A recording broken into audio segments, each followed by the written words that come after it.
السلام علیکم لسنرز، آئیے سنتے ہیں شکاریات سیریز کے سلسلے کی ایک نئی کہانی جس کا عنوان ہے پیلی بھیت کا آدم خور جوڑا، اور اس کے مصنف ہیں شیخ الطاف حسین دہرادونی۔ تو آئیے شروع کرتے ہیں۔ ہندوستان میں ایک ضلع پیلی بھیت ہے۔ اس کے جنگل بہت مشہور ہیں۔ بانس اور بیت کے بن کثرت سے ہیں۔ عمارتی اور جلانے کی لکڑی بڑے شہروں کو یہیں سے سپلائی کی جاتی تھی۔ سینکڑوں میل ان جنگلوں سے کچھ فاصلے پر چھوٹی چھوٹی دیہی آبادیاں بھی ہیں۔ اب تو زمانہ بدل گیا ہے اور تہذیب کی روشنی دور دور تک دیہاتوں تک پھیل چکی ہے۔ میں جس زمانے کی بات کر رہا ہوں، اس زمانے میں انہی دیہی آبادیوں کے لوگ انتہائی سادہ لوگ ہوا کرتے تھے، یہاں تک کہ عام شہری چیزوں تک سے ناواقف تھے، اور غربت کا یہ عالم کہ کبھی کبھار ہی انہیں کھانے کے لیے گوشت نصیب ہوتا تھا، وہ بھی اس صورت میں کہ اگر کوئی شکاری ادھر آ نکلا تو اس کے مارے ہوئے جانور سے کچھ ان کو بھی مل جاتا تھا۔ باقی ضرورت کا سامان یہ لوگ ان خوانچہ فروشوں سے لیتے تھے جو ان جنگلوں میں چلنے والی ریلوں میں بیچتے تھے، حتیٰ کہ پینے کا پانی بھی ان کو ریل کا انجن ہی سپلائی کرتا تھا۔ یہ ریل گاڑیاں جنگل سے لکڑی لے جانے اور جنگل میں کام کرنے والوں کی سہولت کے لیے چلتی تھیں۔ ان کے جنگلی اسٹیشن بھی بس چھوٹے چھوٹے تھے، 2 کمرے نیچے اور 2 اوپر۔ دن میں نیچے کام کیا اور رات کو اوپر والے کمرے بند کر کے پڑے رہے۔ اس کی وجہ یہ تھی کہ ان جنگلوں میں خونخوار جانور بہت تھے، اور سانپوں کی تو اس قدر بہتات تھی کہ ہزاروں طرح کے چھوٹے چھوٹے اور بڑے سے بڑے سانپ یہاں مل جاتے تھے۔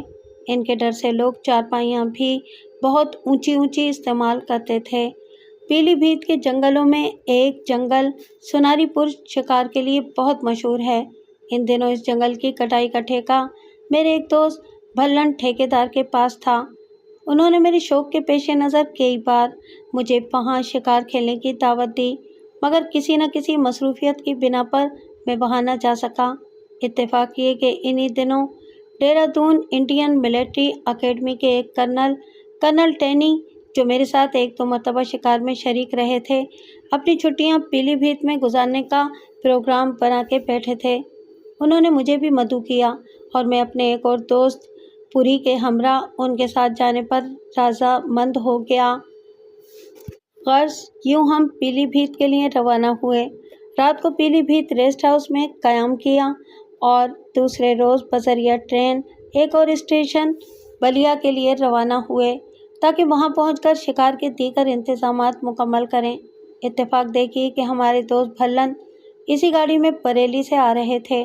ہم نے انہیں اپنی آمد کی اطلاع نہیں دی تھی، مگر وہ مل گئے تو بہت خوش ہوئے، مزاج پرسی کی اور حال احوال دریافت کیا۔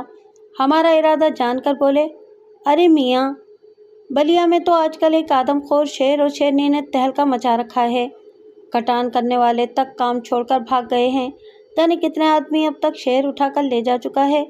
میری مانو تو تم بلیا نہ جاؤ، میرے ساتھ چلو، میں تمہارے شیر کے شکار کا شوق پورا کروا دوں گا۔ آدم خور شیر کے نام پر میرے کان کھڑے ہوئے۔ بھلن تو خائف نظر آتے تھے، مگر میرا اشتیاق یہ سن کر کچھ اور ہی بڑھ گیا۔ بھلن نے یہ دیکھا تو پھر بولے، اب تک کئی شکاری بھی کوشش کر کے ہار چکے ہیں، بلکہ درندے کی وحشیانہ سرگرمیوں میں کچھ اور اضافہ ہو گیا ہے۔ وہ مجھے سمجھاتے رہے، مگر شکاری زندگی میں آدم خور سے جو واسطہ پڑ رہا تھا، میں یہ موقع گنوانا نہیں چاہتا تھا، اور پھر ان دنوں خطروں سے کھیلنا ہی اصل زندگی تھی۔ لہٰذا میں نے سوچا، یا تو آدم خور نہیں یا پھر میں نہیں۔ بلیا کا اسٹیشن آیا اور بھلن کو حیران پریشان چھوڑ کر پھر ملنے کا وعدہ کر کے ہم اتر پڑے۔ یہ اسٹیشن جنگل کے بیچ میں تھا اور صرف ایک ڈاک بنگلہ اور اس میں صرف ایک ہی چوکیدار رہتا تھا۔ جگہ دیکھی، گھومے پھرے اور چوکیدار سے کہا کہ ڈاک بنگلے کی صفائی کرو اور ہم کل پھر آئیں گے اور یہاں ٹھہریں گے۔ وہ گھبرا گیا، جناب، آپ یہاں کچھ دن ٹھہریں گے؟ ہاں ہاں، کیوں؟ تم بھی یہاں رہتے ہو؟ نہ جی نہ، میں تو صرف دن رہتا ہوں، شام کو اپنے گھر۔ مگر کیوں بھائی؟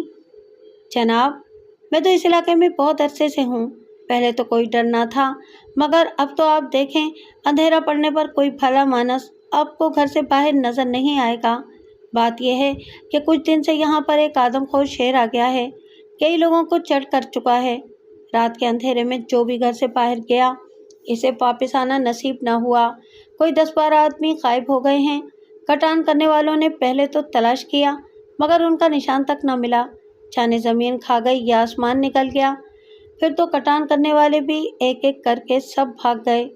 ठेकेदार का काम भी ठप हो गया, वो भी सख्त परेशान है। साफ जाहिर था कि पूरे इलाके में किसी आदमखोर ने तबाही मचा रखी है, और फिर ये कि वो खासा चालाक भी है। मगर लाशों के न मिलने की वजह से सादा लोग देहातियों के दिलों में तरह तरह के वसवसे जन्म लेते थे। लोगों का ख्याल है जी कि आदमखोर शेर है, पर अल्लाह ही जाने क्या बला है। चौकीदार ने भी अपने खदशात का इजहार किया और अंधेरा पड़ते ही बाहर निकलने से साफ इनकार कर दिया। खैर, हम ये कहानियाँ सुनकर और इसे बंगले की सफाई करने की ताकीद करके वापस पीलीभीत आए और दूसरे रोज़ कोई हफ्ते भर की ज़रूरियात की तमाम चीज़ें लेकर फिर बलिया पहुँचे। दोपहर के 11-12 का वक्त होगा जब हम बलिया पहुँचे। खाने से फरागत पाई और फिर चौकीदार से ठेकेदार का पता पूछा। वो बोला, यहाँ से 9 मील दूर एक जंगल है, आजकल वहाँ कटान हो रहा है। ठेकेदार वहीं रहते हैं, मैं कल उनको बुला लाऊंगा। चौकीदार को रात के वक्त डाक बंगले में ठहरने पर आमादा करने के लिए हमें उसे अच्छे सिगरेटों का पैकेट भी बतौर नजराना देना पड़ा, क्योंकि उसका कहना था कि मैंने तो अपनी बीड़ी सिगरेट का इंतज़ाम भी नहीं किया और अब रात पड़ने वाली है। रात को वाकई कोई इंसान घर से बाहर कदम निकालने की जुर्रत नहीं करता था। हत्ता के स्टेशन का अमला भी ऊपर वाले कमरे बंद करके पड़े रहता था। सूरज तुलू हुआ, नाश्ते वगैरह से फरागत हासिल करके बैठे ही थे कि चौकीदार एक जीप से कूदकर निकला। वो वादे के मुताबिक ठेकेदार को ले आया था। किस्मत अच्छी थी, यह हजरत भल्लन के करीबी अजीज़ों में से थे और हमसे भी साहब सलामत थी। कर्नल से इनका तारुफ कराया और अपनी आमद का मकसद बयान किया।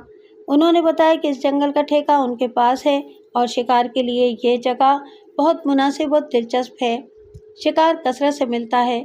कटान करने वालों की आवाज़ और उनकी हर वक्त की बोलचाल से जानवर इंसानी आवाज़ों से कदरे मानूस होकर कुछ निडर भी हो गए हैं, इसलिए आसानी से मार खा जाते हैं। मगर फिर उन्होंने भी वो कहानी सुनाई जो हम पहले भी सुन चुके थे। कहने लगे, मैंने काम शुरू किया तो मेरे पास कोई 50 आदमी काम पर लगे हुए थे। आए दिन शिकारी आते जाते रहते थे, मगर एक बात अजीब हुई। कोई 1 माह का अरसा गुजरा कि एक सिख शिकारी पार्टी आई। ये 4 लोग थे और दिन रात शेर की तलाश में सरगर्दां। शेर तो इन्हें क्या मिलता, एक रोज़ कहीं से शेर का एक बच्चा मार कर लाए। ये आम साइज़ के कुत्ते के बराबर होगा। थे बहुत ही चौंचाल, क्योंकि अपने ख्याल में सरदार जी ने शेर का शिकार तो कर ही लिया था, चाहे वो बच्चा ही सही।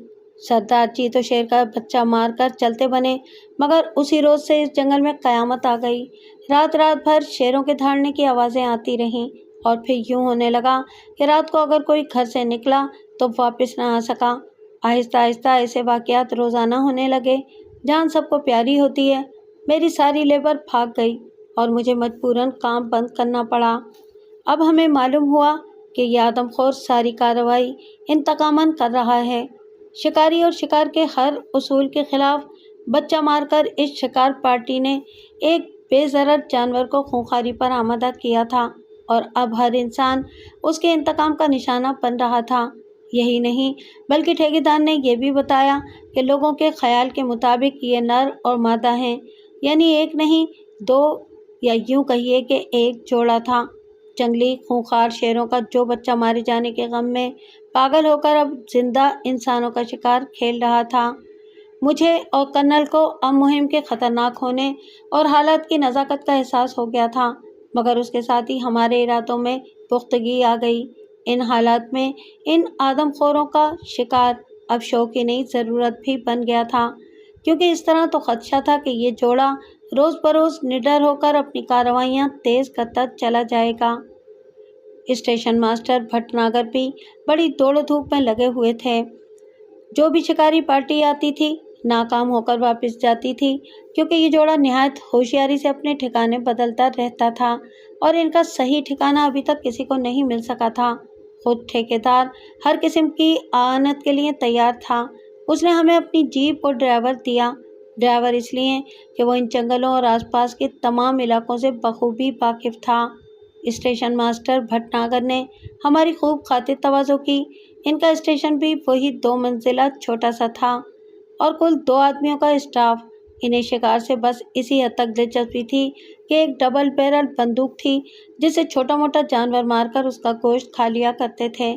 ان سے بھی آدم خور جوڑے کے بارے میں کچھ معلومات حاصل ہوئیں۔ ان کا کہنا تھا کہ آدم خور جوڑا نہایت عیار ہے اور کہیں ایک جگہ قیام نہیں کرتا، آج یہاں کل وہاں۔ کئی مرتبہ تو خود ان کے کوارٹروں کے پاس بالکل یوں دبے پاؤں آئے جیسے کوئی چور آتا ہے، اور خطرے کی بو سونگھ کر یوں ہی تیزی سے سانپ کی طرح فرار ہو گئے۔ ان کا کہنا تھا کہ وہ اب بھی اسٹیشن کوارٹر کے گرد چکر لگاتے ہیں۔ ان کا یہ بھی خیال تھا کہ ہم لوگ چونکہ ریسٹ ہاؤس میں ٹھہرے ہیں اس لیے وہ انسانی بو پا کر وہاں بھی ضرور آئیں گے۔ اب مشکل یہ آن پڑی کہ آدم خور جوڑے کا کوئی واضح ٹھکانہ کسی کو معلوم نہ تھا۔ ہم اور کرنل اس سوچ میں تھے کہ کس جگہ اور کیا صورت ان کے ماننے کی بہتر ہوگی۔ بھٹناگر کے خیال میں اس کام کے لیے کسی ماہر کھوجی کا ہونا بے حد ضروری تھا۔ وہاں اول تو آدمی کم تھے اور جو تھے وہ بھی حد درجہ خائف، کوئی آگے بڑھنے کی ہمت نہ کرتا تھا۔ اچانک مجھے سنت رام کا خیال آیا۔ سنت رام ماہر تھا اور شکاری اس مہم میں ہمارے لیے بہت معاون ثابت ہو سکتا ہے۔ میں نے فوراً اسے سفر خرچ اور تار روانہ کیا اور آنے کی تاکید کی۔ اس طرف سے اطمینان کر کے ہم نے طے کیا کہ رات کو ریسٹ ہاؤس میں کرنل رہیں گے اور میں بھٹناگر کے پاس اسٹیشن پر رات گزاروں گا۔ مقصد یہ تھا کہ ممکن ہے شیر رات کو ادھر ادھر آ نکلے۔ میں ضروری سامان لے کر سر شام ہی بھٹناگر کے پاس چلا گیا اور لائن مین کی ڈیوٹی رات کو جاگنے کی لگا دی۔ رات سکون سے گزری سو مجھے بڑی مایوسی ہوئی، مگر دوسرے روز آدھی رات کو میں نے اپنے کاندھوں پر ہاتھوں کا دباؤ محسوس کیا۔ لائن مین مجھے اٹھا رہا تھا۔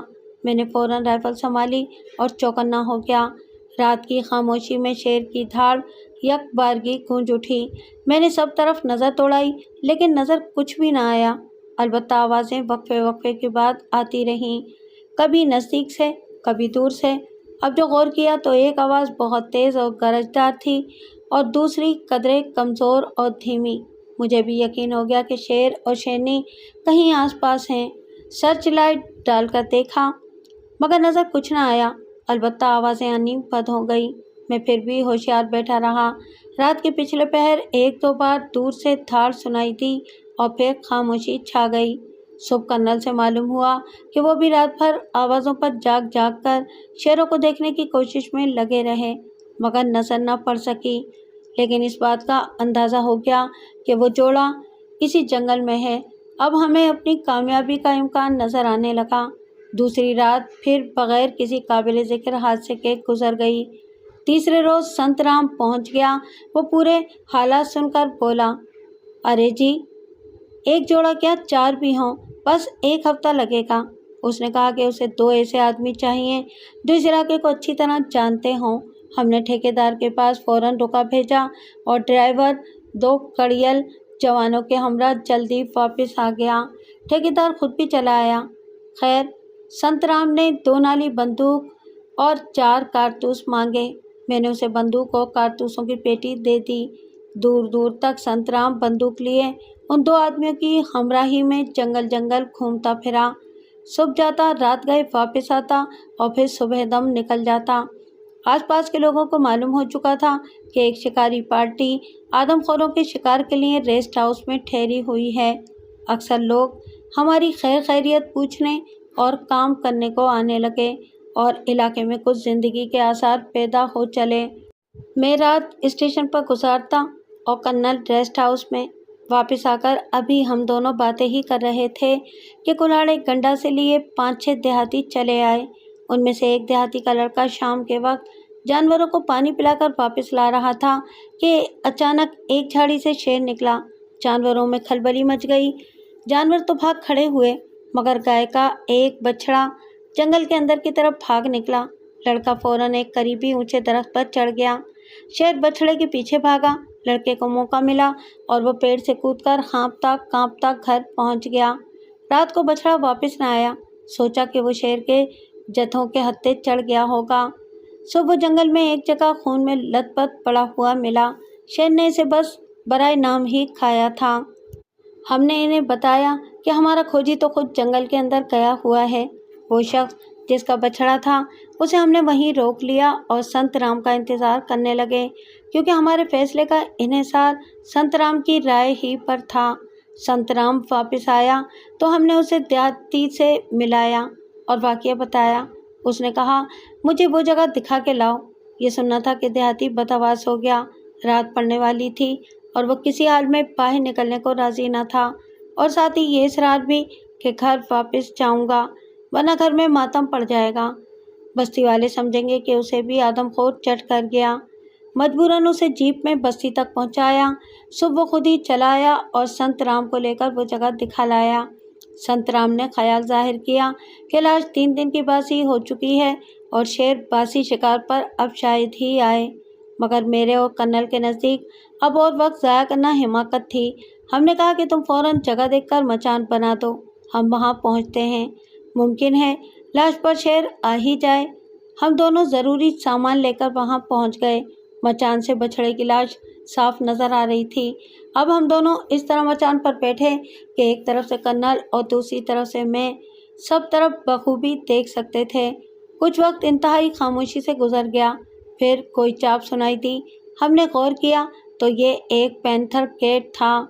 ये बड़ा खूबसूरत, बिल्कुल चीते की शक्ल का एक बिल्ला होता है और जानवरों और परिंदों के बच्चों को चट कर जाता है। खरगोश उसकी मनपसंद ग़िज़ा है। फॉरेस्ट की तरफ से इसके शिकार पर इनाम मिलता था। अब यही बला हमारे सामने बड़ी बेफिक्री से चहलकदमी कर रहा था और हम राइफलें संभाले बैठे बेबसी से देख रहे थे, सिर्फ इस वजह से कि ये वक्त शिकार का शौक पूरा करने का न था। हमें तो अपने ख़ास शिकार का इंतज़ार था और फायर करके हम उसे खबरदार नहीं करना चाहते थे। फिर खामोशी छा गई और हम इंतज़ार की कोफ्त में गिरफ्तार। कोई 2 घंटे बाद एक नीलगाय बड़े खूबसूरत सींगों वाली मस्त खरामी से हमारे सामने से गुजर गई। थोड़ी देर गुजरी थी कि चीतल की आवाज़ पर हम दोनों चौंक पड़े। ये चीतल भागती जाती थी और टौंकती जाती थी। इसका मतलब था कि शेर उसके ताक़ुब में है। इसके ताक़ुब में है। कुछ देर बाद कुछ ऐसा शोर हुआ जैसे बहुत से जानवर बैक वक्त किसी खतरे की बू पाकर भाग पड़ते हैं। हम चौकन्ना हुए, रोशनी डाली तो कुछ नजर आया। फिर आहट हुई। बछड़े की लाश पर रोशनी डाली तो बड़ी मायूसी हुई, क्योंकि 2-3 गीदड़ उसकी लाश को नोच नोच कर खा रहे थे। कर्नल ने मेरी तरफ देखा और गर्दन हिला दी। मतलब ये हुआ कि अब इंतज़ार बेकार है, शेर अब इस लाश पर नहीं आएगा। बाकी रात हमने सिगरेट पी पी कर सुबह के इंतज़ार में काट दी। दूसरे दिन हमने बहुत सोच विचार के बाद फैसला किया कि शेर के बछड़े पर न आने की सिर्फ यही वजह हो सकती है कि उसे कहीं और कोई शिकार मिल गया होगा और उसने ताज़ा शिकार के गोश्त से पेट भर लिया। दूसरे रोज़ खोजी फिर जंगल का जायज़ा लेने निकल गए। एक जगह घने दरख्तों की तरफ उन्हें कुछ यूँ महसूस हुआ जैसे कोई जानवर उठकर भागा हो। इस जगह जंगल निहायत घना था। कुछ नज़र न आया। फिर करीब ही से शेर के गुर्राने की आवाज़ भी सुनाई दी। ऐसी गुर्राहट की आवाज़ शेर अमूमन गुस्से के आलम में निकालता है। खोजियों ने उस वक्त हिम्मत से काम लिया और लाठियां ज़मीन पर मार मार कर और चीख चीख कर खूब शोर मचाया। आवाज़ आनी बंद हो गई।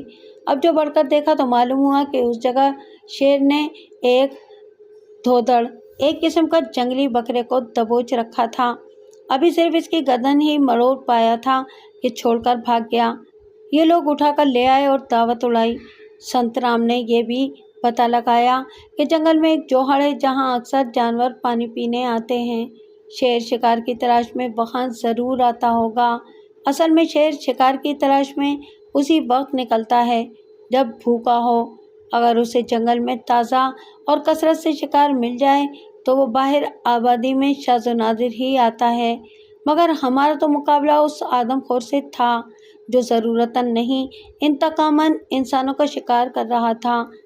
अब फैसला ये हुआ कि इस जगह एक गाय बछड़ा बांधा जाए जहाँ शेर ने धोदड़ को मारा था।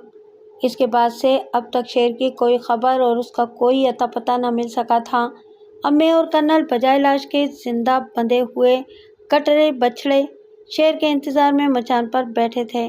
जब हम मचान पर बैठे तो अभी सूरज गुरूब नहीं हुआ था। जंगल का कुछ अपना ही हुस्न होता है। हम दोनों ने जंगल में डूबती हुई शाम का नज़ारा बड़े शौक से किया। मोर हमारे सामने से गुजरते रहे। एक बारहसिंगा भी निहायत इत्मीनान से चरते चरते गुजर गया। जो ही रात का अंधेरा फैला, बछड़े ने उछलना कूदना शुरू कर दिया। ये बात इस बात का सबूत थी कि या तो उसने शेर को देख लिया है या उसकी बू से घबरा रहा है। थोड़ी देर बाद शेर की ऐसी धाड़ सुनाई दी कि पूरा जंगल गूंज उठा। बछड़े की हालत काबिले दीद थी। मेरा फैसला था कि जिस वक्त शेर बछड़े पर हमला करेगा उस वक्त फायर करूंगा, क्योंकि शेर जब शिकार मारता है तो उसमें कुछ थोड़ा सा वक्त लगता है। पहले तो वो अपने शिकार से खेल सा खेलता है, कभी इधर कभी उधर, फिर बड़ी खूबसूरती से शिकार पर झपटता है और एकदम छलांग लगाकर शिकार को दबोच लेता है, इतनी मजबूती से कि फिर वो उसकी गिरफ्त से निकल ही नहीं सकता। फौरन उसकी गर्दन मरोड़कर वो तोड़ डालता है। टूटी हुई गर्दन से खून का फुव्वारा उबल पड़ता है। इस वक्त उसका अताब भी देखने के काबिल होता है। जब ज़रा गुस्सा ठंडा होता है और हवास दुरुस्त होते हैं तो बहता हुआ खून चाटता है। अगर भूखा हो तो कुछ गोश्त भी खा लेता है और शिकार को दूसरे वक्त के लिए घास फूस डालकर महफूज कर जाता है। हाँ, तो अब शेर की धाड़ मुतवातिर सुनाई दे रही थी। हमारे दिल पूरी तरह धड़क रहे थे। शेर की आवाज़ जूं-जूं नज़दीक आती जा रही थी। हमें महसूस हो रहा था जैसे हमारी मंजिल भी करीब आ रही है। शेर की आवाज़ आनी बंद हुई, मगर अपना ये हाल कि पत्ता भी खड़क जाए तो चौंक जाते, मगर कुछ नज़र न आया। थोड़ी देर गुजरी कि बिल्कुल करीब ही आहट सी सुनाई दी। कटरे पर रोशनी फेंकी, कुछ नज़र न आया। एहतियातन इधर उधर रोशनी डाली और जो ही रोशनी ऐन मचान के नीचे पड़ी, एक होलनाक गर्ज की आवाज़ के साथ ही दो साए तेज़ी से मचान के नीचे से निकलकर भागे।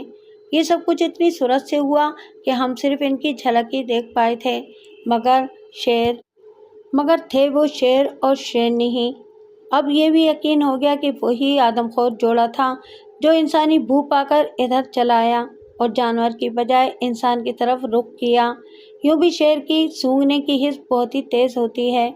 जिस जगह 3 से 4 घंटे कब्ल इंसान मौजूद रहा हो, वहाँ तक की बू महसूस कर लेता है। रोशनी होते ही शेर भाग खड़ा हुआ और हमें बहुत मायूसी हुई। हाथ आया शिकार निकल गया, मगर इतना इत्मीनान ज़रूर हो गया कि अब शायद खौफज़दा होकर इंसान का पीछा न करे वो, और अगर उसे कोई और शिकार ना मिला तो बछड़े पर तो ज़रूर ही वापस आएगा। सुबह होते ही हम मचान से उतरकर रेस्ट हाउस में आ गए। सारा दिन यही मौजू ज़ेरे बहस रहा। आज हमने फैसला किया कि एक की बजाय 2 मचान लगवाई जाएं और मचान की ऊंचाई 18 फीट से कम ना हो और हर रात बछड़े को जगह बदलकर बांधा जाए। संतराम ने 50-50 कदम के फासले पर 2 मचान बंधवा दिए। रात जिस मचान पर बैठे वहाँ से कितने ही जानवर निकले, मगर हम दिल पर जबर करके रह गए और रात गुजर गई। सुबह बेशुमार लोग जमा हो गए कि शायद शेर मारा गया हो, मगर अभी इसकी मौत नहीं आई थी। अगली रात दूसरी मचान पर बैठने की बारी थी। जंगल का ये टुकड़ा बहुत खूबसूरत और मुनासिब था। ऊंची ऊंची घनी घास थी। जब हम चट्टान पर बैठे तो शिकारी की छठी इसने बताया कि आज ज़रूर शेर से टकराव होगा, कोई 11 का अमल होगा। हम इत्मीनान से बैठे थे कि एकदम बछड़ा टकराया। फिर अजीब सी आवाज़ निकली और खामोशी छा गई। लाइट डाली, देखा कि शेर बछड़े की गर्दन तोड़ चुका था और वो पड़ा तड़प रहा था। उसके करीब ही दोनों शेर खड़े थे। हमने एक दूसरे को इशारा किया और एक लम्हा ज़ाया किए बगैर एक साथ 2 फायर किए। मेरा निशाने वाला शेर तो अपनी जगह से 1 फीट भी ना हिल सका, मगर कर्नल ने जिस पर फायर किया था वो फायर खाकर गायब हो गया। कर्नल परेशान था, लेकिन मैं इत्मीनान से उसे समझाता रहा कि शेर गर्म घाव में निकल गया है, मगर ज़्यादा दूर न जा सकेगा। मगर बात यूँ थी कि मेरी राइफल डबल बैरल 3.5 इंच का कारतूस गोली वाला गज़ब की मार है। शेर तो शेर, इससे तो हाथी भी ढेर हो जाता है। कर्नल साहब की राइफल 303। खैर, खुदा खुदा करके दिन निकला। हमारे साथी संत राम वगैरह नमूदार हुए और मुर्दा बछड़े के पास शेर पड़ा देखकर खुशी से नाचने लगे। इन्हें घायल शेर का किस्सा सुनाया। संत राम ने मुर्दा शेर को गाड़ी पर लादा और हमें इंतज़ार करने की हिदायत देकर जंगल का रुख किया। कोई 1 घंटे बाद ये लोग वापस आए और बताया कि शेर बुरी तरह जख्मी हुआ है, जिधर जिधर से गुजरा है खून ही खून है। जख्म ताज़ा था, वो निकल तो गया है, मगर यकीन है कि जिस जगह बैठेगा फिर वहाँ से उठ ना सकेगा। इस वक्त उसे तलाश करके उसका सामना करना मसलहत के खिलाफ है। कल तक उसकी मौत यकीनी है। कल हम लोग बेखतर होकर जाएंगे और इसकी लाश ले आएंगे। हम सब वापस रेस्ट हाउस चले आए, मगर कर्नल साहब सख्त मुतमइल थे। उन्हें अंदेशा था कि कहीं सारी मेहनत अकारत न जाए। दूसरे रोज़ सुबह ही संतराम अपने साथियों समेत जंगल को चल दिया। दिन गुजरता जा रहा था और कर्नल की मायूसी बढ़ती जा रही थी। शाम होने को थी कि एक आदमी दौड़ा दौड़ा आया और उसने बताया कि शेर जख्मी होने वाली शेरनी थी और मुर्दा हालत में मिल गई है। आप गाड़ी ले चलें। हम खुशी खुशी पहुँचे और मुर्दा शेरनी को लाद कर ले आए। वो आम शेरों से बड़ी और बहुत ही तंदुरुस्त थी। जोड़ा ही बहुत बड़ा और मोटा ताज़ा था, जो देखता दंग रह जाता। देहातियों का तो गोया मेला सा लग गया। ठेकेदार साहब को खबर पहुंची तो वो भी अपने साथियों और मजदूरों को लिए चले आए और अच्छा खासा जश्न मनाया गया।